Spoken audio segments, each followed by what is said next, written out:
e desde já uma boa noite a todos aqueles que nos ouvem e que nos veem de longe.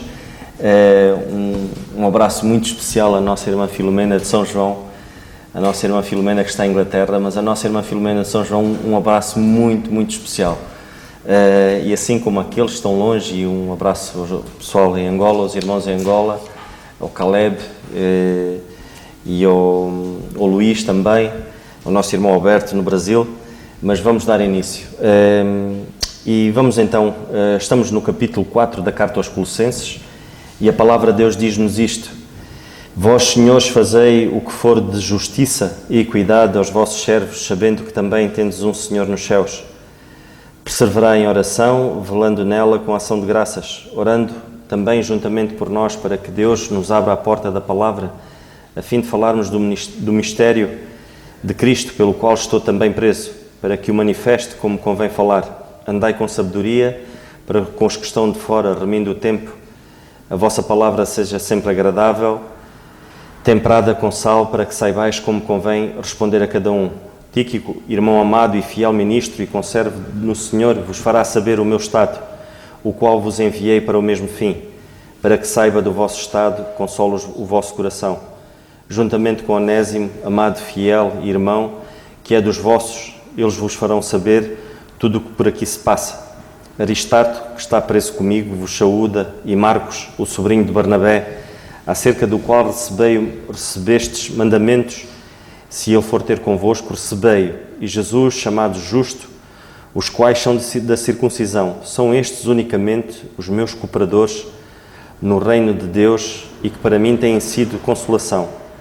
Saúda-vos Epáfras, que é vosso servo de Cristo, combatendo sempre por vós em orações, para que vos conserveis firmes, perfeitos e consumados em toda a vontade de Deus.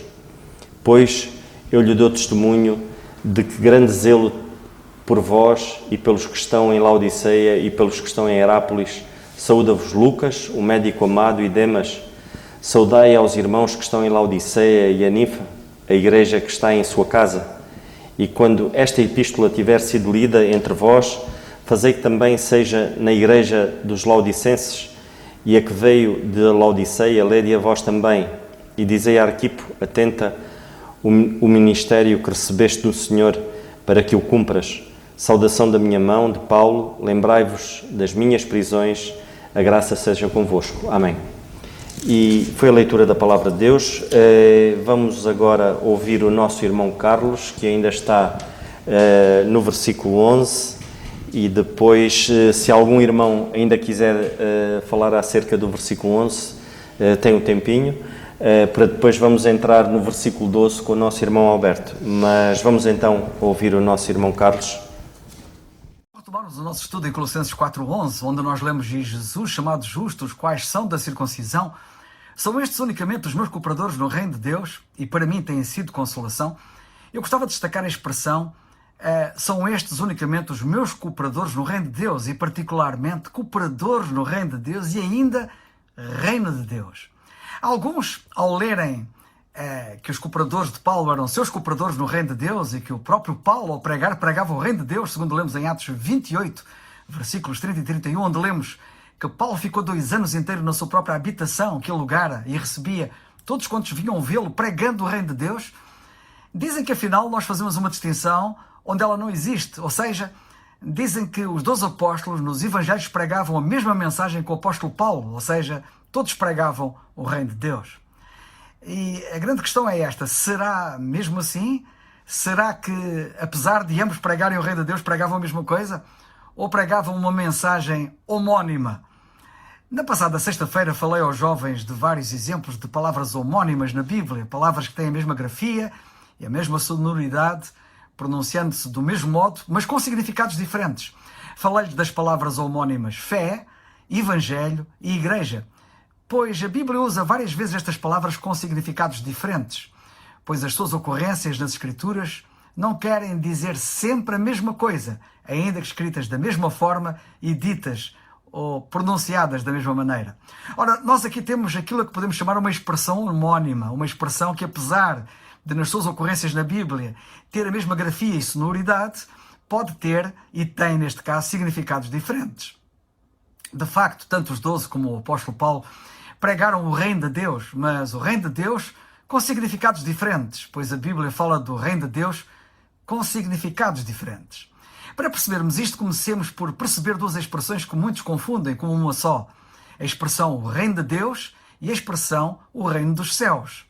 Muitos pensam que o reino de Deus e o reino dos céus quer dizer sempre a mesma coisa, mas não quer dizer sempre a mesma coisa. A expressão reino dos céus não significa reino nos céus, como alguns depreendem, mas na terra. O termo reino dos céus é um termo profético e baseia-se em Daniel 2,44, que diz assim: mas nos dias destes reis, o Deus do céu levantará um reino na terra, que não será jamais destruído, e este reino não passará a outro povo, e esmiuçará e consumirá todos estes reinos, e será estabelecido para sempre.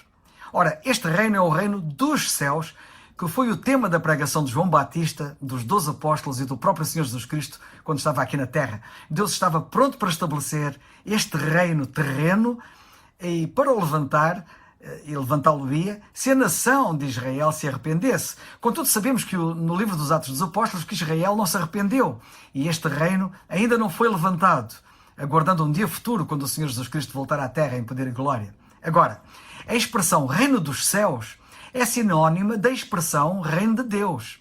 Mas reino de Deus não é necessariamente sinónima da expressão reino dos céus. Isto parece confuso, mas se estiver confuso para tu que acompanhas na internet, volta atrás na gravação para ouvires bem aquilo que eu disse. Mas eu vou repetir por amor àqueles que estão a ouvir presencialmente. A expressão reino dos céus é sinónima da expressão reino de Deus, mas a expressão reino de Deus não é necessariamente sinónima da expressão reino dos céus. Reino dos céus é reino de Deus, pois é um reino levantado por Deus, como mostrei atrás. Mas reino de Deus é mais do que o reino dos céus. É, por exemplo, agora o corpo de Cristo, que nada tem a ver com o reino que um dia será levantado na terra. Para veres como a expressão reino dos céus quer dizer reino de Deus, vê na Bíblia como a expressão o reino dos céus também é apresentada como o reino de Deus. Nota a seguir uma lista comparativa onde os dois termos são usados sinonimamente e intermitentemente pelos vários escritores dos Evangelhos. Por exemplo, Mateus 4,17 é uma passagem paralela de Marcos 1,15. Mateus escreve por um lado, Marcos por outro, e notem como nós vemos as expressões serem usadas intermitentemente com o mesmo significado. Desde então, começou Jesus a pregar e a dizer: arrependei-vos porque é chegado o reino dos céus, Marcos 4,17, enquanto que Marcos 1,15, Mateus 4,17, enquanto que Marcos 1,15 diz, e dizendo, o tempo está cumprido e o reino de Deus está próximo. Aqui já não lemos do reino dos céus, mas de Deus. Arrependei-vos e crede no Evangelho. Em Mateus 5,3, passagem paralela com Lucas 6,20, notemos, eu vou ler as duas e vamos ver como é que elas dizem. Mateus diz, bem-aventurados os pobres de espírito, porque Deus é o reino dos céus. Enquanto que Lucas diz, e levantando ele os olhos para os seus discípulos, dizia, bem-aventurados vós, os pobres, porque vosso é o reino de Deus.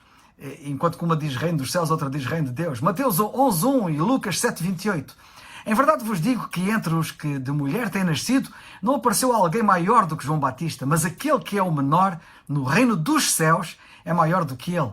Mas notemos que, por exemplo, Lucas 7 diz assim, e eu vos digo que entre os nascidos de mulheres não há maior profeta do que João Batista, mas o menor no reino de Deus, agora não dos céus, é maior do que ele. Mateus 3,11 e Mateus 4,11 e Lucas 8,19 também são passagens intermitentes a este respeito. A primeira diz, ele respondendo disse-lhes, porque a vós é dado a conhecer os mistérios do reino dos céus, mas a eles não lhes é dado.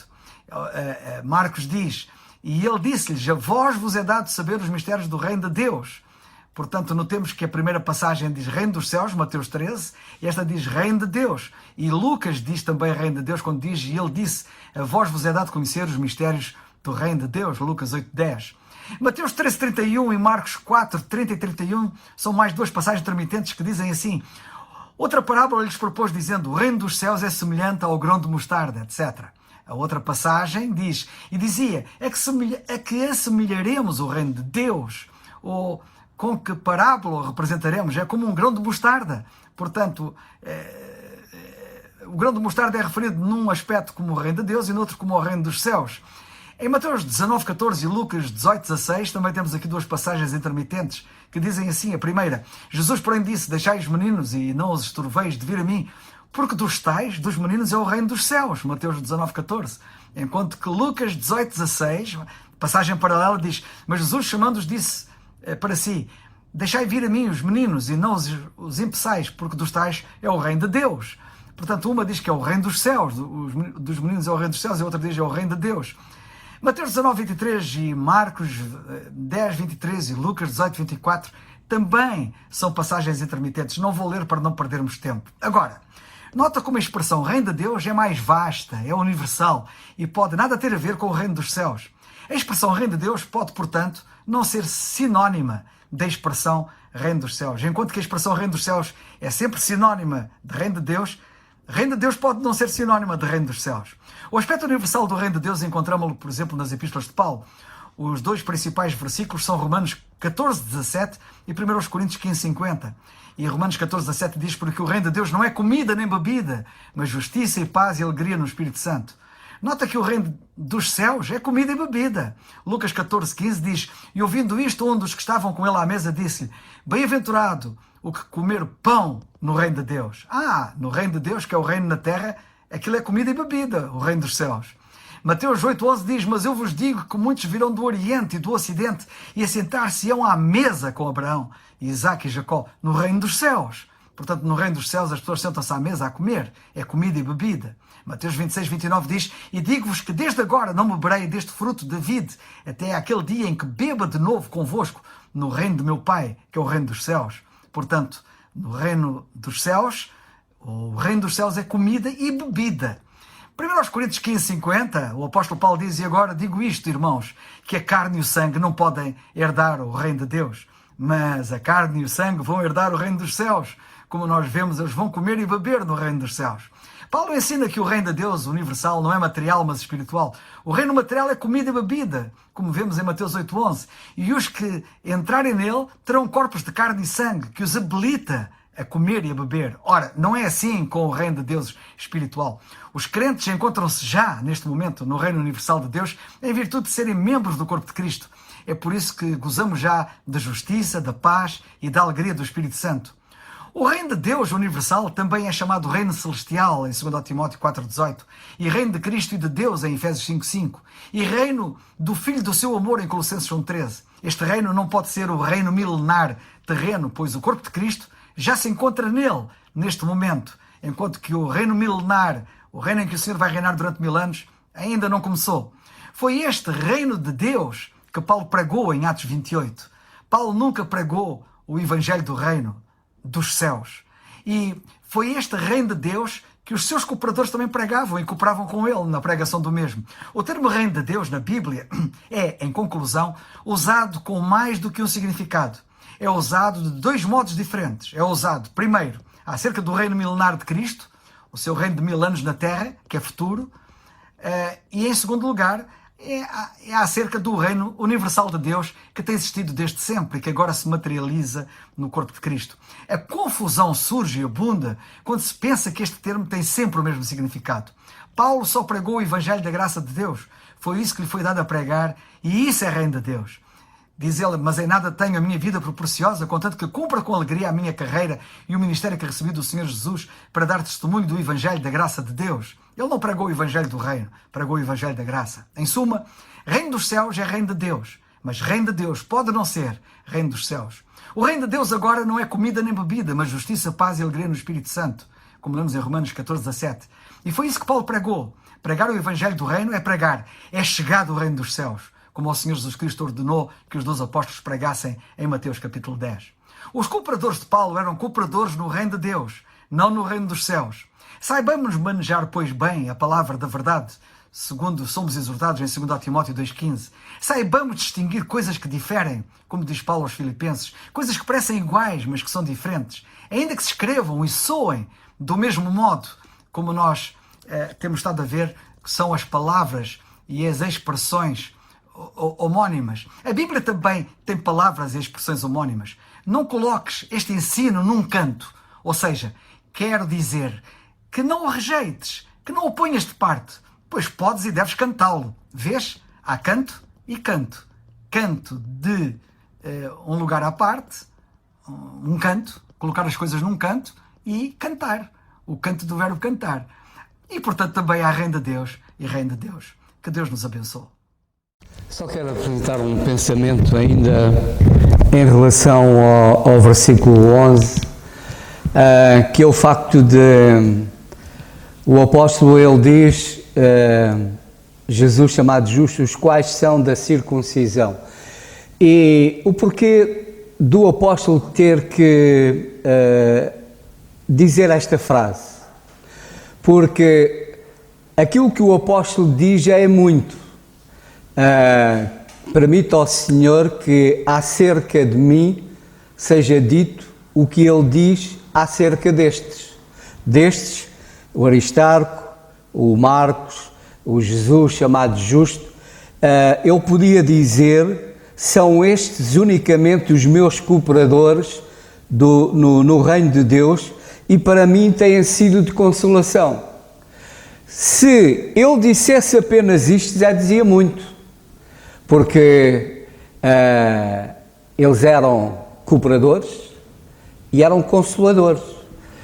Permita ao Senhor que eu possa ser, de facto, o cooperador, seguir o exemplo destes como verdadeiro cooperador e seja também um instrumento nas mãos do Senhor para ser um consolador, poder consolar, poder ajudar. E de facto é de irmãos e irmãs com estas características que a Igreja precisa. De irmãos e irmãs que sejam cooperadores, que estejam disponíveis para cooperar, estejam disponíveis para servir o Senhor, de irmãos e irmãs que de facto possam ser verdadeiros instrumentos usados nas mãos do Senhor para a sua glória e para a bênção da Igreja e de todos aqueles que estão à sua volta. Portanto, se o apóstolo Paulo dissesse apenas isto, já dizia muito. E repito, permita ao Senhor que acerca de nós possa ser dito a mesma coisa. Que nunca seja dito que não somos, desprezamos a obra do Senhor, não queremos saber da obra, que não queremos saber dos problemas e das aflições dos irmãos. Isso não nos aquece nem nos arrefece, não estamos pura e simplesmente interessados nisso, mas que antes, pelo contrário, possamos, acerca de nós seja dito que somos de facto cooperadores e somos consoladores. Mas o apóstolo, ele acrescenta, e porquê é que ele acrescenta então estas palavras? Os quais são da circuncisão. Ele tem, não sei se necessidade, ou pelo menos, ele apresenta estes irmãos como também um exemplo, uma referência, um exemplo a seguir também nisto. Eles eram um exemplo a seguir em relação a serem cooperadores, a serem consoladores, mas também na questão do entendimento em relação ao Evangelho da circuncisão e o Evangelho da incircuncisão. Portanto, eles são apresentados também como referência. O apóstolo, desta forma, ele está dizendo, eles vieram da circuncisão. E quando eles entendiam e compreendiam apenas o Evangelho da circuncisão, eles se empenharam nesse Evangelho. Eles também eram, de facto, homens que se empenhavam no cumprimento desse Evangelho, na sua própria vida e no anúncio desse Evangelho. Mas, em determinada altura, eles compreenderam que deu entrada outro Evangelho, que era o Evangelho da incircuncisão, ou, como ouvimos, o Evangelho da graça, ou o Evangelho do reino. Portanto, eles entenderam, e quando entenderam essa diferença, eles aceitaram, compreenderam e aceitaram que de facto o Senhor havia dado entrada a uma nova dispensação, a um novo evangelho, o evangelho da circuncisão.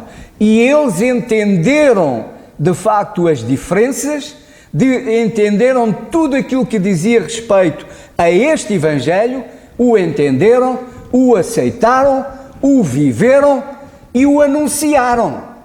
E por isso eles eram de facto verdadeiros cooperadores, cooperando com Paulo, e portanto eram alguém em quem Paulo confiava, era alguém que de facto estavam ao lado de Paulo, servindo o Senhor, anunciando aquilo que está certo, o evangelho da graça de Deus, o evangelho da incircuncisão.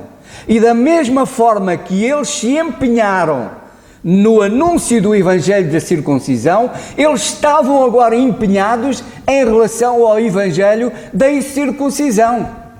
E porque não havia dúvidas para eles, o aceitaram, o viveram, o anunciaram.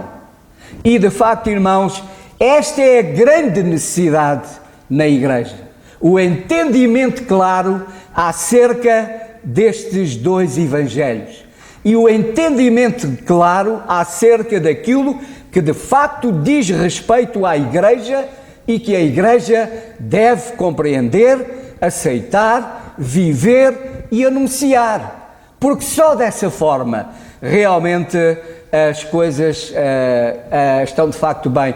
E eles são apresentados como exemplo porque mesmo hoje, aliás também em relação, como sabemos, em relação ao apóstolo Pedro, que o apóstolo Paulo diz que teve que, digamos, chamá-lo à atenção, porque ele, entendendo a diferença entre o evangelho da circuncisão e da circuncisão, em determinada altura ele não estava a ser bem claro.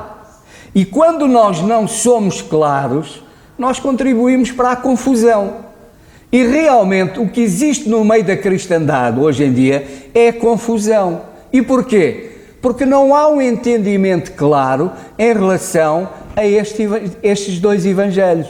O evangelho do reino, o evangelho do reino e o evangelho da graça, ou o evangelho da circuncisão e da incircuncisão. E é uma confusão.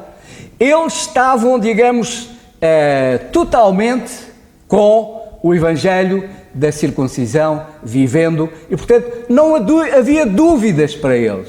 E infelizmente, no meio da nossa cristandade, no meio da igreja, o que existe é confusão, porque não há entendimento claro e tira-se e vai-se buscar coisas que dizem respeito ao evangelho, misturando com outro evangelho, e depois é a confusão.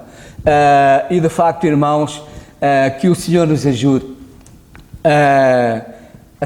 a compreendermos a palavra de Deus com toda a clareza, a vivê-la, a pô-la em prática na nossa vida, para podermos ser de facto uma bênção para, acima de tudo, para os perdidos, porque esta não compreensão desta diferença e destas verdades não só nos prejudica a nós, como também prejudica aos outros em relação ao plano de Deus para a salvação. E depois temos realmente a confusão que temos, inclusivamente, e eu pessoalmente já tive essa experiência, de irmãos com quem falo e que me dizem: tu tens razão, realmente aquilo que tu estás a dizer está certo, mas eu durante toda a minha vida eu tenho aprendido assim, e portanto, ainda que eu veja que aquilo que estás a dizer está certo, mas eu vou continuar com aquilo que eu tenho aprendido até aqui. Ou seja,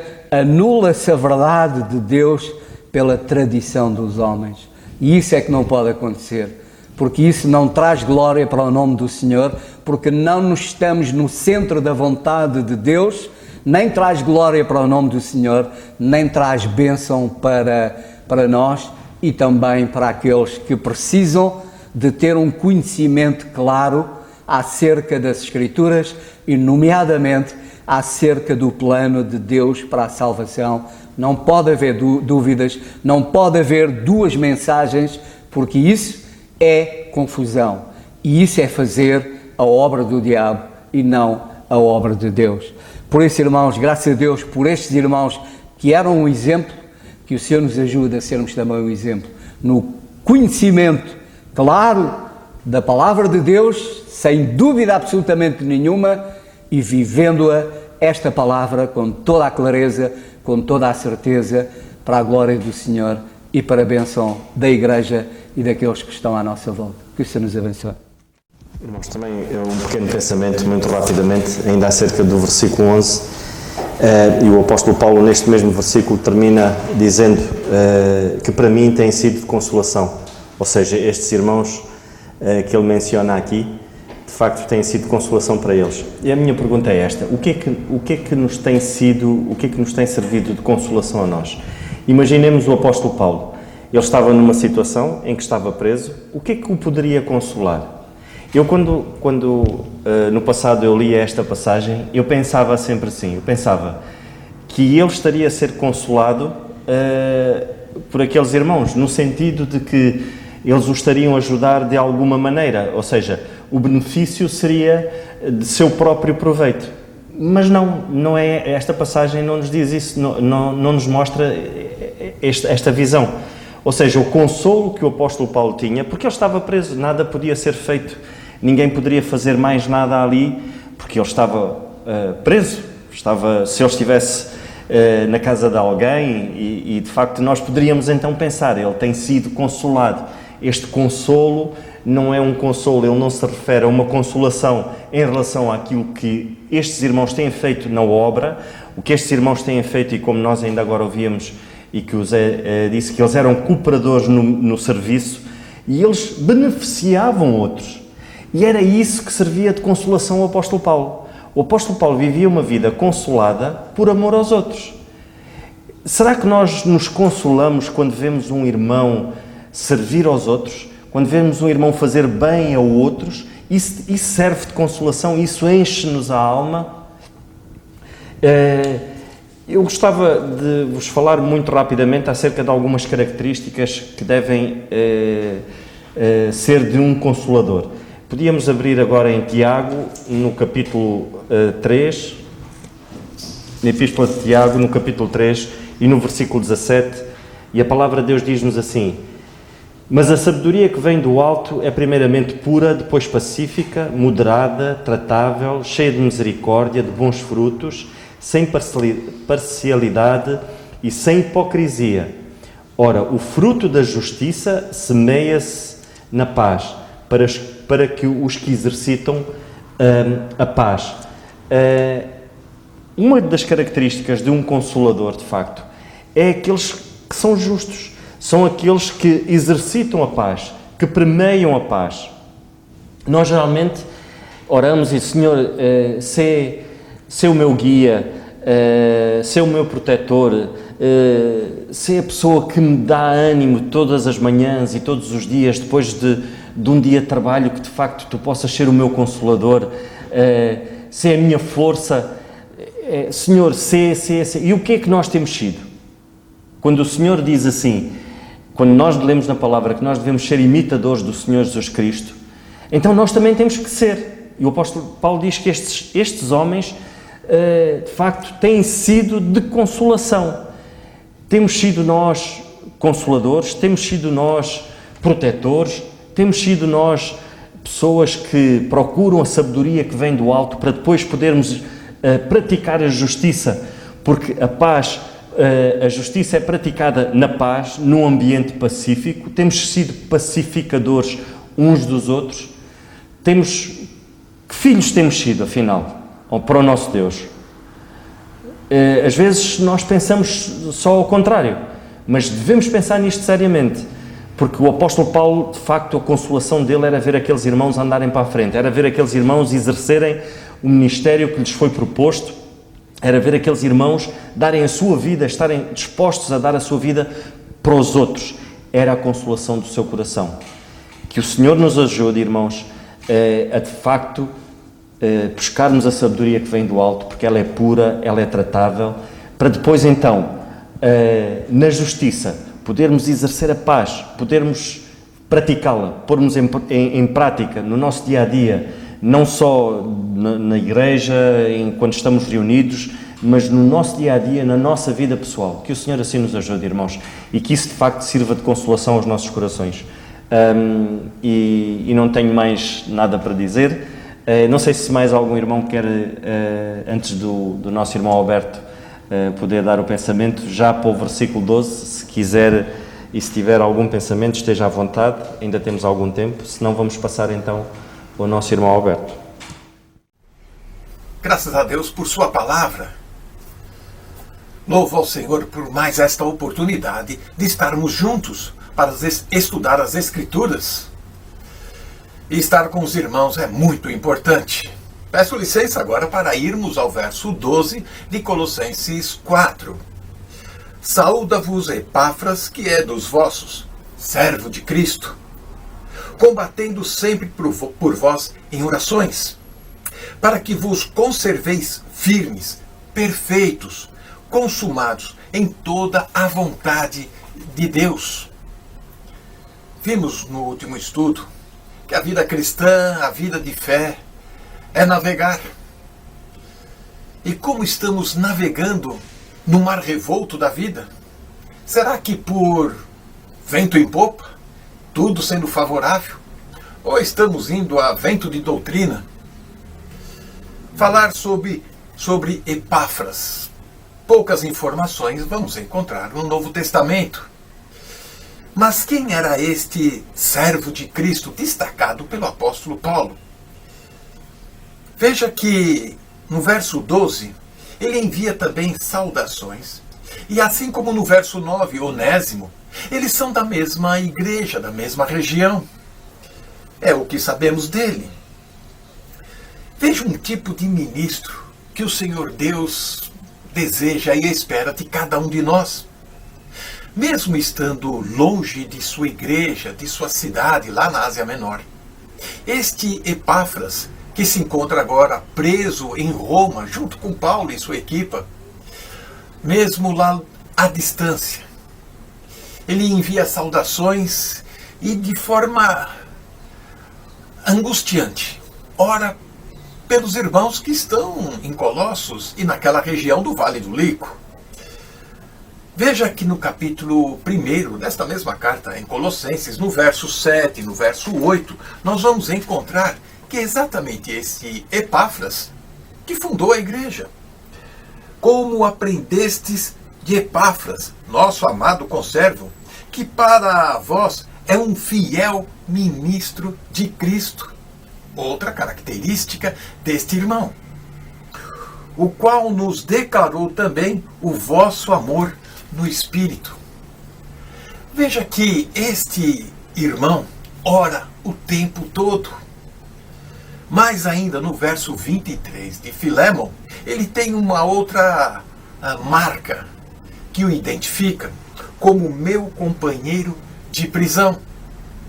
Não sabemos se esse Epáfras, assim como os demais que estão presos junto com Paulo, estavam no mesmo processo diante do imperador, ou se eles estavam presos junto de forma voluntária para dar assistência, para apoiar e encorajar o apóstolo Paulo. Com certeza deve ser esta a segunda opção, de estar voluntariamente junto com o apóstolo Paulo. A prova disso é que este homem batalhava, lutava em oração de forma agonizante, clamando por sua igreja. E este é um homem que sabe o valor da oração. Veja mais ainda o pedido de oração que este Epáfras coloca na sua saudação para os irmãos. Ele coloca: permanecei firmes, convictos. Será que nós temos esta preocupação de formar a nossa convicção da fé, nossa convicção das coisas de Deus, das Escrituras, a inspiração, a palavra de Deus, se ela é tão querida assim, se ela é de fato a palavra inerrante de Deus? Será que consideramos ela dia a dia? Ou só de fim de semana, ou nos momentos de angústia, que vamos procurar abrir o livro sagrado para saber a vontade de Deus. O termo traduzido como perfeitos, aqui no verso 12, tem o sentido de maduros, crescidos. Mais ainda, ele é usado para descrever algo completo, algo cheio, daquele que não sente falta de nada e consegue responder a todas as questões, perguntas, e não há nenhum resquício de dúvidas. A expressão consumados em toda a vontade de Deus, encontrada aqui no verso 12, decorre de um verbo, plereuma, no sentido de plenitude, algo terminado. Traduzindo, seria assim estarmos prontos a cumprir a vontade que Deus quer. Será que descobrimos através das Escrituras aquilo que Deus quer para a nossa vida? E olha que Deus não está pedindo para você atravessar o Atlântico, para você atravessar o mundo, para pregar o Evangelho. Assim como foi com Paulo e seus amigos, os seus irmãos da sua equipa. Epáfras, ele desejava imensamente que os seus irmãos da igreja não fossem mais crianças ingênuas, sendo levadas de qualquer vento de doutrina, mas que fossem firmes, que fossem estabelecidos, maduros, crentes que percebem aquilo que está à volta, o perigo que os cerca. Vejamos aquilo que está escrito em Efésios 4, no verso 13 e 14. Até que todos cheguemos à unidade da fé e ao conhecimento do Filho de Deus, homem perfeito à medida da estatura completa de Cristo, para que não sejamos mais meninos inconstantes, levados em roda por todo o vento de doutrina, pelo engano de homens, que com astúcia enganam fraudulosamente. Parece então que está falando dos nossos dias, e de fato, nós estamos sendo muitas vezes influenciados por uma moda evangélica que sopra de todos os cantos para facilitar a nossa vida. Enquanto que o apóstolo Paulo ele diz para sermos firmes, constantes. O desejo deste Epáfras era que os seus irmãos tivessem uma fé sólida, firme, que não fosse abalada por qualquer vento de doutrina, e muito menos por circunstâncias adversas. Mais ainda, que esta fé sólida fosse manifesta, percebida pela conduta, pelo modo de vida de cada crente. E assim, chamar a atenção das pessoas para que possam ver o Deus vivo trabalhando, o Espírito Santo trabalhando e transformando uma pessoa. Mais ainda, estar no centro da vontade de Deus e não correndo atrás de novidades, como muitos fazem. Quantas coisas temos ainda que destacar sobre Epáfras, que o Senhor nos ajude a olhar, a enxergar estas características deste servo. Amém. E graças a Deus, irmãos, por aquilo que ouvimos, ainda há muito mais para podermos descobrir acerca da vida destes homens. Que o Senhor assim nos ajude. Foi bom ouvirmos. É motivo também de orarmos uns pelos outros e não esquecendo que era uma das batalhas que eles tinham, era a oração, e eles faziam-no como ainda agora ouvimos. Que o Senhor assim nos ajude. Vamos ficar de pé, irmãos, e vamos terminar com a oração. Senhor nosso bendito e amado Pai, nós queremos te dar graças mais uma vez, Senhor, porque é tão bom, Pai, quando nós ouvimos da Tua Palavra e quando nos soa nos nossos corações a Tua divina Palavra, Senhor. Ela é perfeita, Senhor, não há ali imperfeição alguma, e que Tu nos ajudes a cravar nas tábuas do nosso coração, a podermos gravá-la na nossa mente, Senhor, porque diariamente somos bombardeados, Senhor, de uma maneira ou de outra o inimigo quer nos atacar, e que Tu nos ajudes, Senhor, como líamos na Tua Palavra, Senhor, tudo o que é puro, tudo o que é tratável, Senhor, onde há perfeição, que a nossa mente possa estar ali. E a única coisa que é perfeita é a Tua Palavra neste momento, Senhor. E nós te somos gratos por aquilo que ouvimos. Cuida também de cada filho Teu aqui presente, Senhor. E te pedindo em especial, Senhor, pela família do Márcio e do Dário, cuida deles, Senhor, e ajuda-os agora neste momento que não é fácil, mas acima de tudo pedimos pela alma da avó do Márcio e dos seus familiares, assim como do pai do Márcio e do Dário. E ó Pai, cuida desta família neste momento, Senhor, e te agradecemos mais uma vez por estes momentos especiais que passamos como igreja, reunidos na Tua Palavra. No nome do Teu Filho, o nosso Senhor Jesus Cristo, amém. O culto está terminado, irmãos.